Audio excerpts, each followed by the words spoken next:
Dr. William Curtis. I am the medical director of Future Focused Family Medicine, which is the clinic that you're in here.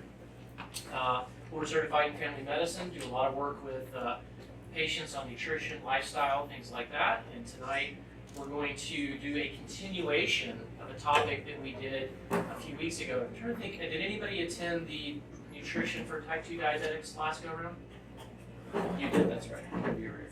So this is a continuation. I hope this will be a very practical talk, especially targeted for diabetics. I could have easily relabeled this topic fasting for weight loss, fasting for anti-inflammatory effect, fasting for anti-rheumatologic disease. There's numerous ways I could have rephrased this, but tonight we'll specifically target the idea of type 2 diabetes. Okay? If that makes sense, we're going to move on through this. At the end, we have a special presentation at the end that'll kind of make this kind of fun. Also, we'll do a Q&A, so just let me roll through the material, and then unless there's just something that's crazy, like you don't understand it, otherwise we'll do questions at the end. So, moving ahead, first thing we're going to do is we're going to talk about patterns of type 2 diabetes. There was a question earlier that you had asked. The question was, are we talking about type 1 or type 2 diabetes? I think the question was actually, is this about oral medicines or insulin? Well, really this talk tonight is about type 2 diabetes. Type 2 diabetes is specifically what we used to call adult onset diabetes. Very, very different. So put type 1 diabetes out of your head right now. Type 1 diabetes is a genetic issue that is driven primarily by the idea that we don't actually make enough insulin, which is the hormone required to move sugar out of the bloodstream and into your cells. So it's a different entity, and usually we call that, it's adolescent onset or young onset. So it's totally different and treated differently than we're going to talk about tonight. So type 2 diabetes, however, is usually what we call adult onset and is often driven by nutrition. And I'm going to make a real strong case tonight. I'll touch on the nutrition I've covered in previous videos, and at least I'll point you in the direction of that material. I know most of the folks in here are pretty familiar with what I teach there, but I'll hit on it a little bit.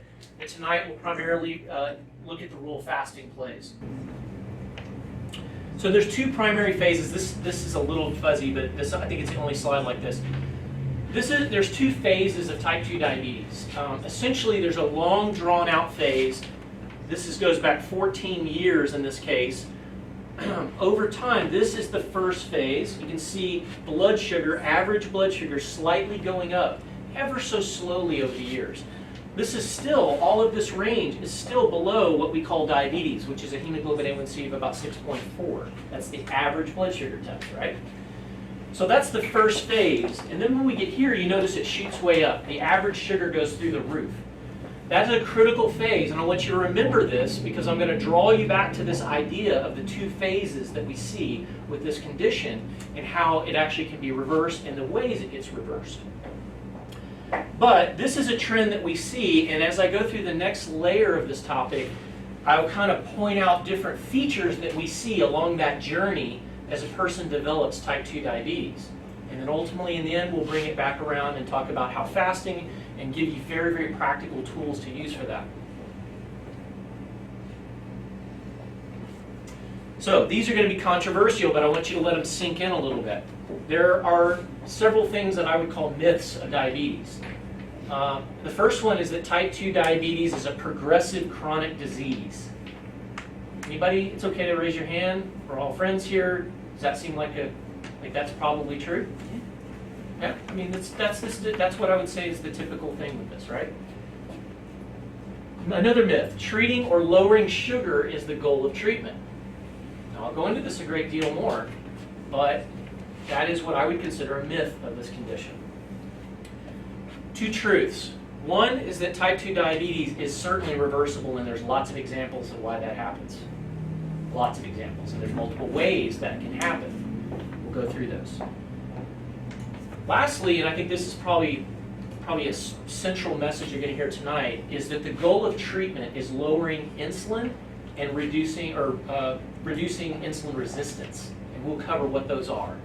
Okay? Notice it didn't say it's about treating your sugars and getting your sugars better. We'll go through why that is. So in this slide, this slide was in our last presentation. So if those of you who've seen that video, you might see this might look familiar. But I want to start here. We all start with a certain genetics, and we all start with certain dietary ideas, things we're taught. Some of us have the genetics for diabetes. Certain populations, we know that Hispanic populations in this area, Black populations, Native American Indians, these are all folks that are very high genetic predilection for type 2 diabetes if given the right environment and diet. I'll make that case. The next step is that if we have a highly excessively processed high sugar diet, that fuels this genetic expression of type 2 diabetes. Okay, are you all with me so far? If this continues, remember the graph, as it gradually continues over many, many years, the sugars are creeping up.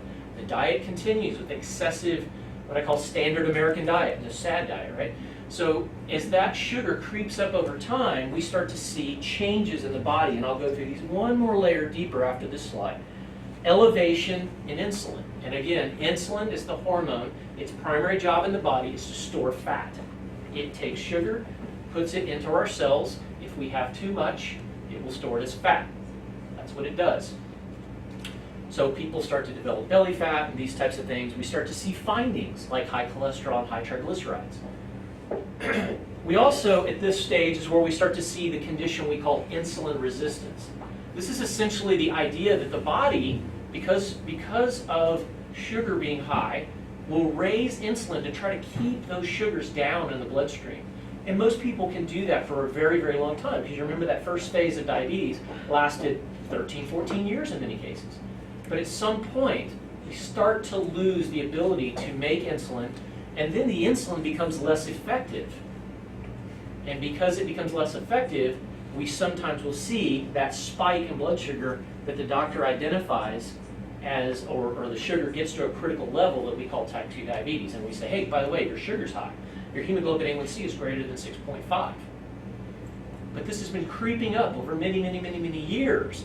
And I'll go through one more layer. I promise not to get too technical here, but I want to show you the science behind why I'm explaining it this way. So another variation of how we can say this. Increases in blood sugar, as that increases over time, we see insulin rise. That's the normal human response to sugar in the bloodstream. As that increases, we see elevated insulin, and insulin shows us as having increased belly fat. That's kind of the trend that we see over time because of the role that insulin plays. All right, this slide, very important. So this, again, we're going to go through kind of technically what happens over that long phase one. Most of this story I'm going to tell here is everything in type 2 diabetes phase one, that long, slow progression. And we're going to start in the left upper corner here. It shows that basically what we started with, that premise that, okay, if we're on the standard American diet, high sugar, high carbohydrate diet, and we keep adding to that process over time, the body has to react to that. We know how it reacts. It raises insulin and it stores it. The primary and first place that it gets stored, normal human physiology, is in the liver. Okay, so that's where you see at this point energy. When we add sugar to the system, energy is being stored in the liver. Smart. Okay, we want to have enough energy in our body when we don't eat. We don't want to die in the middle of the night while we're asleep. We want our liver to store some energy so we can, make it through the night, to the next meal. But the reality is, the longer this goes on, something different starts to happen. So what we see is at the orange level here, there's more sugar, right? Life's going on, we're staying on the same diet. I don't have diabetes. But what we're starting to see is little clues. The doctor may come to you one day and say, hey, by the way, your triglycerides are elevated. Triglycerides are made in the liver. They're often driven very much by sugar metabolism, and I'll go one more layer as we talk about this on the next slide. But what happens with the triglycerides, it's that first clue. And I have lots of patients, I saw 3 today, that had high triglycerides, but they were not diabetics. What does that tell us? Well, it's starting to go that direction. we're starting to see the signs that cumulative dietary issues are changing the liver is storing, and at some point it can't store anymore, and it starts to spill over. Now, there's also an important thing, I won't call anybody out, but somebody in here has probably heard of fatty liver.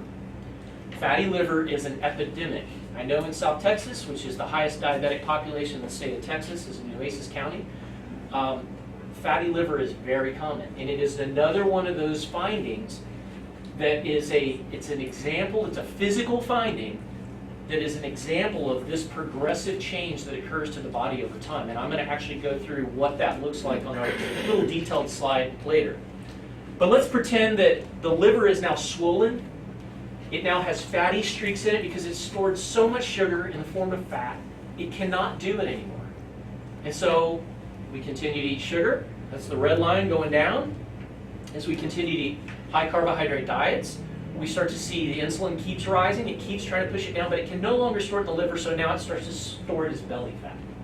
Okay? So we start to see weight gain. And also, you can find other things that you see, like insulin rises.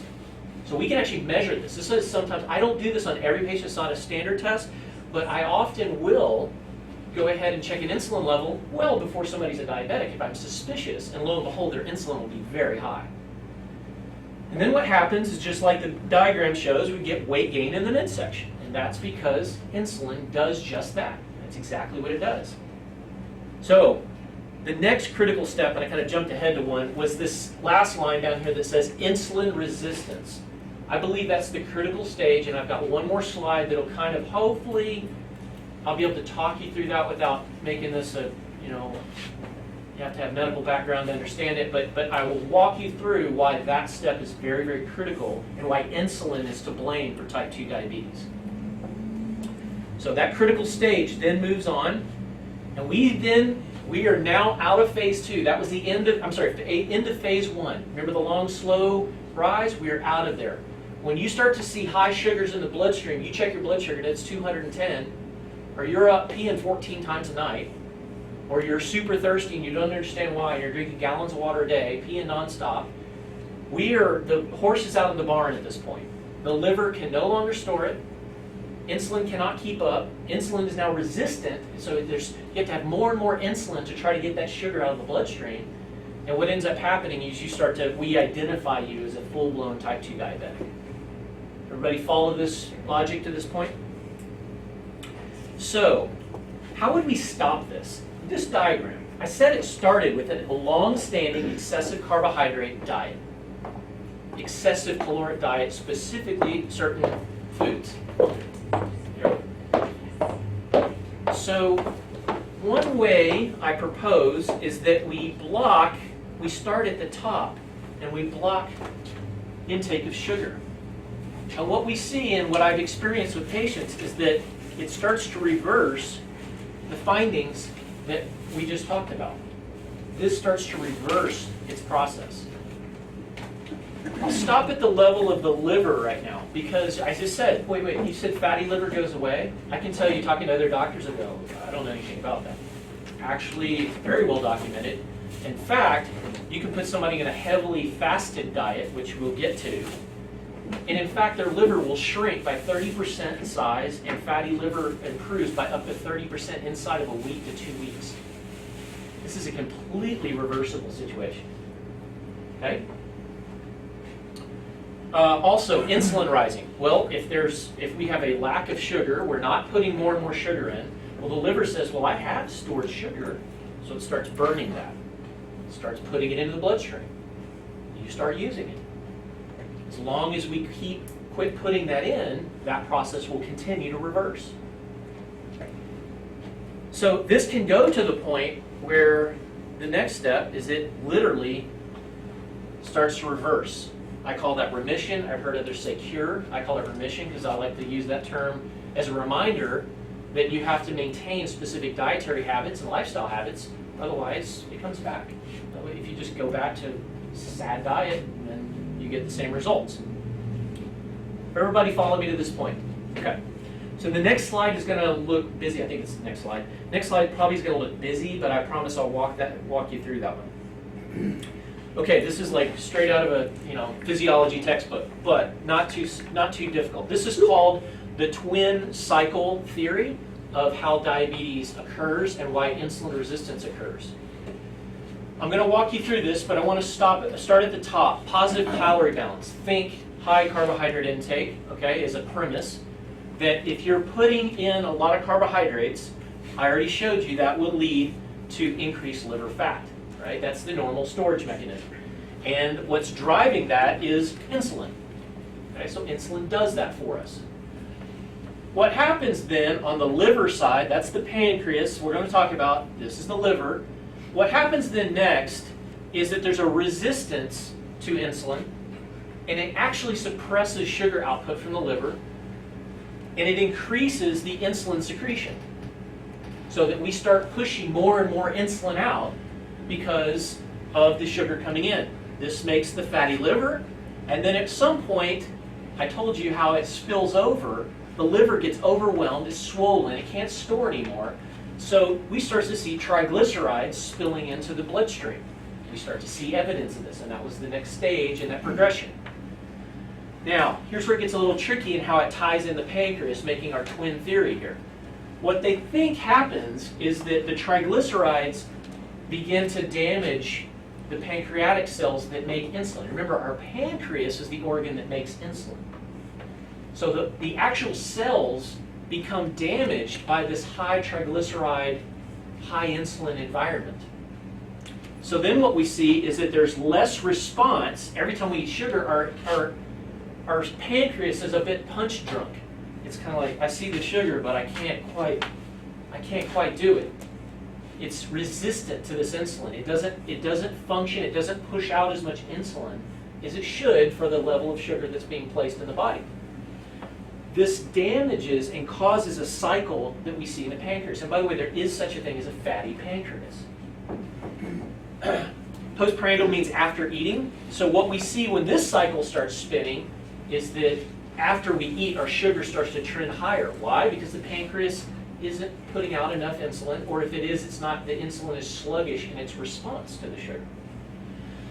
This all leads to higher blood sugar. So we've got, and then, this is the real kicker, plasma, which is blood sugar, then causes higher insulin, which spins this whole wheel again. So we have a twin, what we call in medical school, vicious cycles. If you get in a vicious cycle, you're in a nosedive. You're not going to make it kind of thing. That's what we see. We see a twin vicious cycle that is feeding each other. We're damaging the liver by the positive calorie balance, which is sugar. It's causing specific changes that what you don't see in all this is the insulin, how the insulin is playing a role. The insulin's the problem. But it's triggering all of these changes that damage the organs. But, as I mentioned, if you stop this, just like we showed in the last slide, if you stop that, this process can reverse itself. The liver starts emptying itself, it starts getting rid of all this extra energy, and the cycle starts to reverse. Lots of evidence that this works. And I'm going to go through these. A little bit complex slide, but we'll go through this. Let's start with no cure. Based on that theory I just described to you, if insulin is the problem and high insulin is the problem, how much sense do you think taking insulin makes? Because it's going to keep telling the liver to keep storing stuff, right? It's just going to keep on going. So this is one of the hazards of traditional, this is what all the current treatment guidelines say, this is what the current treatment says, and also the current goal is to treat the sugar, right? Drugs, same thing, it's treating sugar. It's not treating insulin, which is the problem. Low-fat diets. You go into that in great detail, but that was the last topic, okay? Not a winner in this scenario. Doesn't do anything to the insulin levels. It doesn't fix the problem. So let's talk about cures. Fasting, which is what we're going to talk about tonight, getting to the fasting part. Low-carb diets, that's what we covered last time in the Nutrition for Type 2 Diabetics talk. If you don't eat sugar, i.e. a low-carbohydrate diet, well, you're cutting off the source of why this is starting, okay? So that is one way that this can technically be reversed.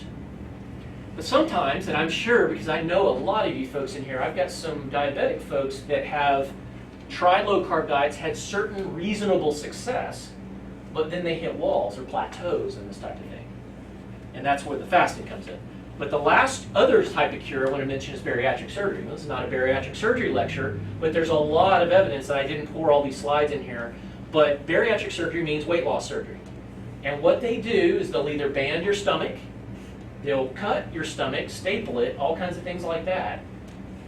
And if you look at all the ways that it's possible that that could cure diabetes, and usually people, their diabetes goes away real quick. They get off of insulin. They get off of oral medications. It happens in a matter of a few weeks. How in the heck does that happen? I would argue they're actually fasting. Okay? Which is why have the surgery if you can fast. Okay? So bariatric surgery works for the same reason that fasting does. I didn't have a bunch of slides in here about this, but I will tell you that theories, this isn't new. There were doctors in the early 1900s that talked about fasting routinely in their work. And it was only after we discovered insulin that that research and that treatment modality was forgotten in medicine. The reason it was forgotten is they confused type 1 and type 2 diabetes. They didn't really know the difference between the two early on. They saw that it made type 1 diabetics better, so it must be great for type 2 diabetics because they have high sugar. So they treated them with really what is the damaging, unbalanced hormone. I just wanted to throw this slide in there because it is a really, this is what Dr. Guevara, my team here at Future Focus Family Medicine, myself, this is what we work through every day. This is an algorithm for medical management of type 2 diabetes. I get dizzy looking at it, but at the very top in small print, it does says healthy diet, whatever that is, according to the folks that wrote this. Weight control, good, wouldn't we all like that? Increased physical activity and diabetes education, kind of vague stuff, but that's, you know, that's what the standard care is. But then the next thing is metformin, which is the classic drug to give. And it has efficacy and risk and what do you do about your weight and will it cause your weight to go up or down. There's all these factors for each of these. But then the next level is dual therapy. Well, of course that didn't work. So let's use 2 medications to treat sugar. And then, other than bariatric surgery, fasting, and low-carb diets, I have never seen somebody go, well, thank goodness I got on my insulin, which is way down here, and I'm on 4 medications, and I finally got off of everything. You don't ever hear that. And the reason you don't hear that is because they are not treating the primary reason this is occurring. They're treating sugar, which I already indicated is not the cause. I don't know if it's right with this slide, but I will make a point. You say, well, we're supposed to lower sugar. There's a lot of smart doctors that say that. The ACCORD study was a very large study that came out in recent years. There was many different findings that they came out of that study. But one of the key ones, they actually stopped it early. They, you know, when they do research studies, they have to be careful that if they are treating one group and not another, that they don't treat a group and let the other suffer because the other one's doing so well. So they actually had safety protocols built in place, and it got such that they found that the people who had the tightest blood sugar control on medications and on insulin had worse outcomes. Oops. So treating sugar to very, very tight controls, actually mortality and bad outcomes happen more often. I was just talking to Dr. Guevara this morning about this, and I'm like, what do we do? Because all the guidelines say this is what we're supposed to be doing. But the reality is the studies are now telling us that's probably not beneficial to get a person on insulin and have them at super low blood sugars. Because sugar isn't the problem. Not the blood sugar is what I'm saying. Okay, so we're going to kind of back into the fasting topic now, kind of lay the groundwork for the nutritional concepts, how the body, the human body works with regards to insulin, liver metabolism, and how that whole twin cycle works that leads to what we call type 2 diabetes. This is an interesting slide from about 1938. And what it is it is a graph of wartime England and the rates of diabetic death, type 2 diabetes mortality, during these windows of time when there was severe rationing of carbohydrates, basically sugar, because they rationed sugar during the war. this was what we see. So let's see, the dotted line, where does it say here? Make sure I get it right.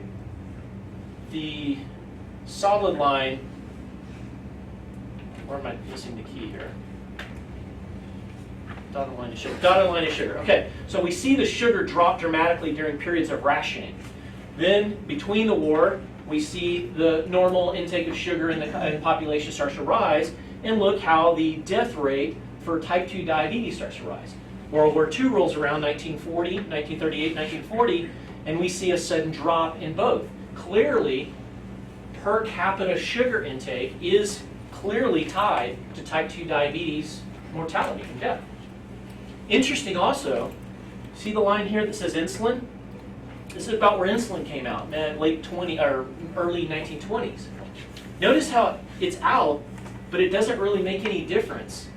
It seems like if insulin was the cure for type 2 diabetes, wouldn't we see like, okay, sugar's not part of this, that's not the problem. We'd see this, right? We'd see it levels out somehow, but it doesn't.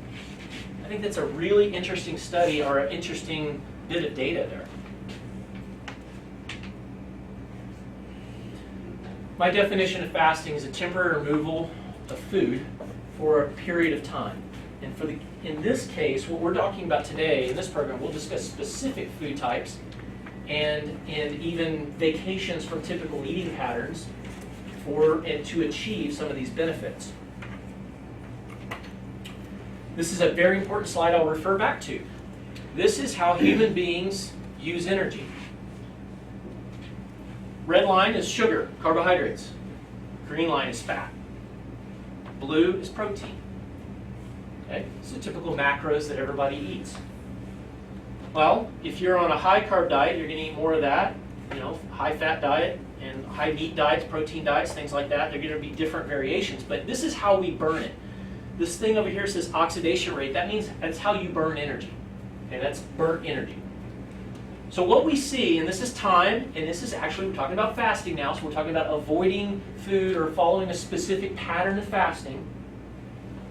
We see that at about 18 to 24 hours, notice how, yes, we use sugar right away. We burn it. Why? Because the liver's dumping it out. The liver's storing all the sugar. It's readily available. It's a quick form of energy. Boom. The liver starts dumping it. It spikes when we haven't eaten. But as we get close to about 18 to 24 hours, precipitous drop in the usage of sugar. And remember, in your mind, you got to be thinking, okay, now the liver has emptied itself of sugar. It's now starting to churn out. It's starting to get rid of the extra sugar. But what happens is you see the fat starts getting burned preferentially. And this is why people on low carbohydrate diets, low sugar diets, and why people who fast will start to have great energy. They have a surge in energy. Anybody ever fasted, first off, in here? Okay, good. So if you fasted for greater than 24 to 48 hours, you will notice an increase in energy. Why? Because we don't have an energy deficit. We can perfectly well burn fat and ketones. You've heard of a ketogenic diet? Heard of a low ketosis? Getting in ketosis. This is what happens. This is how it occurs. And then, in the meantime, sugar becomes almost irrelevant the longer you fast. In fact, look out 30-day fast. There are people that do this. 30-day fast, it's irrelevant. It's a minimal amount of simple sugar that your body uses. It's mainly burning fat. Also, I think it's important because everybody says, oh, you gotta have plenty of protein. You gotta have a lot of protein or whatever. Not really. And in fact, if you eat too much protein, if that's what you emphasize in your diet, then what ends up happening is protein can actually be converted into sugar. It's called gluconeogenesis. It's a condition that you eat a meat, it turns into sugar. So you don't want to overdo it with that. But a steady amount of protein is reasonable. But you can see over a fasting period of time, when you're talking about fasting from regular eating patterns, it's irrelevant. And you don't digest yourself. That's the other thing. We always think, you hear all these myths, right? About, oh, if you starve yourself, you're going to lose bone and muscle density. Actually, that's not been shown to be true. Look, it's kind of flatline. It doesn't really do anything. Only at extreme, Auschwitz levels of starvation, which is different than fasting. Starvation is not the same as fasting. Yeah, your body does what it's got to do when you start getting out 3 months from your last meal. Starvation and fasting, not the same thing. I'm going to refer back to this. Here are some benefits to fasting. First one, decrease insulin requirements for all the reasons we just described. If you're not putting it in, or if you're not consuming food regularly, we know that we're going to start burning fat. That means weight loss. It means good energy. It means lowering blood sugar. All of these things are examples. Lower body fat. Because once the liver's done processing sugar, what does it do? It says, well, we've still got more belly fat we can burn. So it starts burning that. So that's why people start to drop body fat percentage rather quickly on this type of thing. Things I think are important, clear fog. A lot of times people come into clinic, I got foggy thinking, I can't think right. This is a sugar metabolism issue, very much is. And you get people on low carb diets, they see that improve. You add this tool of fasting, and you see an even greater change in that. The mind is very sharp. In fact, it's one of the sentinel cardinal signs of very high ketosis, ketogenic diets. People feel very sharp mentally, they have good energy. And there's a good rationale for why that would be the case, since we burn fat, no problem. So back to this slide, we've seen it before. All those cures have one thing in common. They lower insulin. These typically raise insulin or neutral. And if we're adding insulin, potentially we're causing the wheel to keep spinning. So, I'm going to talk about the fasting, and we're going to get into our demonstrations.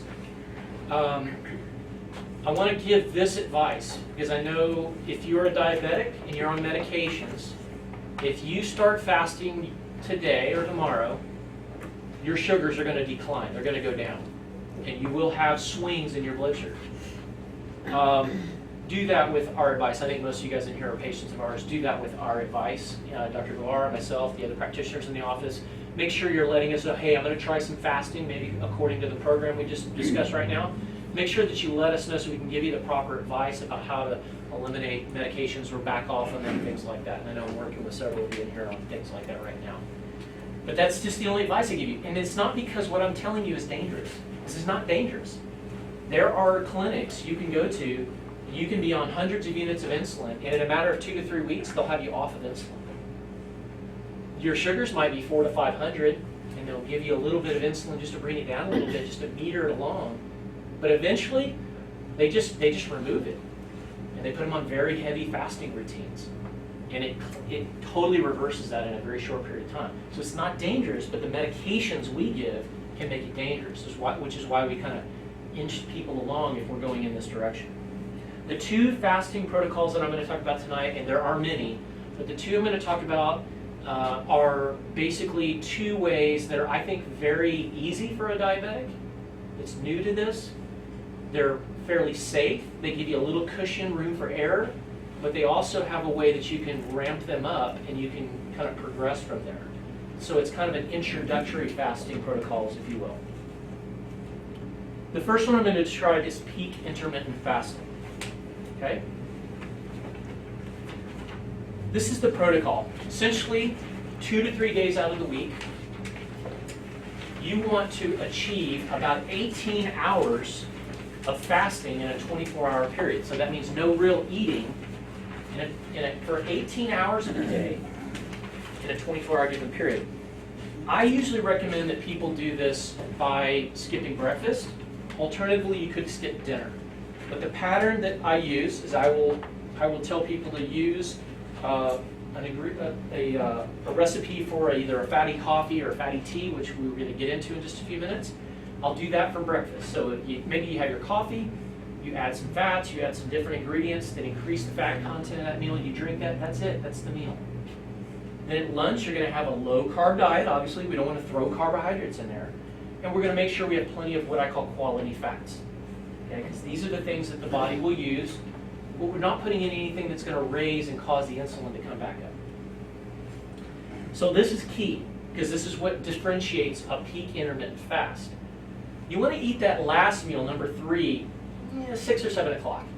You don't want to let the day stretch on and you're eating at 9:30 at night or whatever. We want those meals to be in a fairly tight 6-hour window of the day. And the reason is, if you think about it, you go to bed, you ate your last meal at 6, you go to bed at 10 o'clock, you didn't eat again, you really won't be eating another full meal until meal number 2 at noon the following day. So it's an 18-hour plus or minus fast. Remember, that gets you into that window. That gets you into here so that you're starting to get this big drop in sugar. You've used it up, if you will, and you're starting to burn fat. This is something we all want to do. Okay?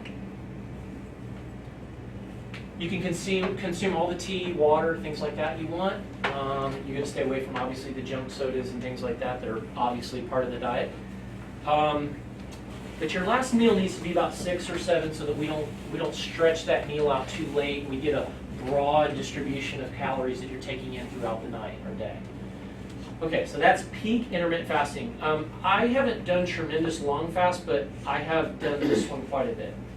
This is one that I've played with myself on and off. An alternate is a similar, this is what I call a meal replacement version. Looks very, very similar. It can include the fatty coffee, the tea for breakfast, things like that. Meals if you just wanted to step away from, look, I'm busy, I don't have time to make meals or this or that, then you could do a meal replacement. And because it would be a calorie-restricted meal, and because you're consuming that in the same peak intermittent fasting window, you're going to get the same benefit. But it's maybe a little faster, a little easier. Maybe something you could do if you're really busy, and you're on the go. Again, no difference in the protocols other than instead of meals, the low-carb, quality fat meal, you're doing meal replacement shakes, type of things like that. And there's examples of that we can go through. That is the end of my presentation, and I'm here for questions. This is not the end. And I'm going to give you some examples of what these things might look like.